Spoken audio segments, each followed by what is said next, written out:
প্রখ্যাত ভারতীয় সঙ্গীত শিল্পী আশা ভোসলে মারা গেছেন। আজ রবিবার দুপুর 12টার দিকে মুম্বাইয়ের একটি হাসপাতালে তার মৃত্যু হয় বলে জানিয়েছেন আশা ভোসলের ছেলে আনন্দ ভোসলে। তার বয়স হয়েছিল 92 বছর। অনেকদিন ধরেই যে আশা ভোসলে অসুস্থ ছিলেন তেমন নয়।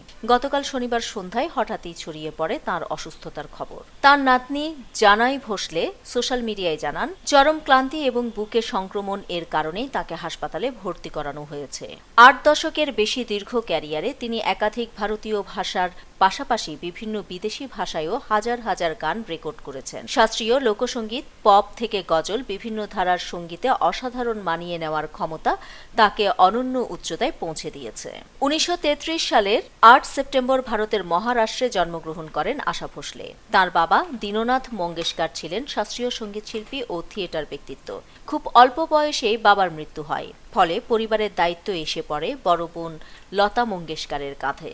মাত্র 16 বছর বয়সে পরিবারকে অমান্য করে বিয়ে করেন গণপত রাও ভোসলেকে। এই বিয়ে সুখকর ছিল না। স্বামীর পরিবার থেকে অবহেলা ও নির্যাতনের শিকার হন তিনি। শেষ পর্যন্ত সন্তানদের নিয়ে ফিরে আসেন মায়ের বাড়িতে।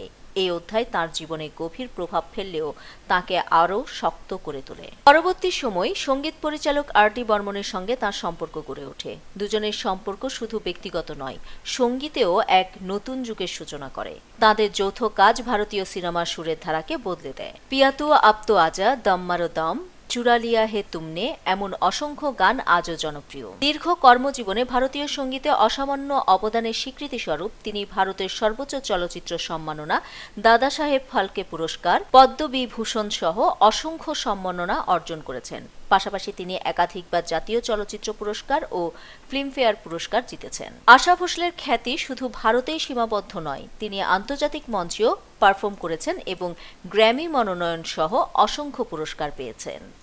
নিউজ ডেস্ক, দৈনিক পূর্বকোণ।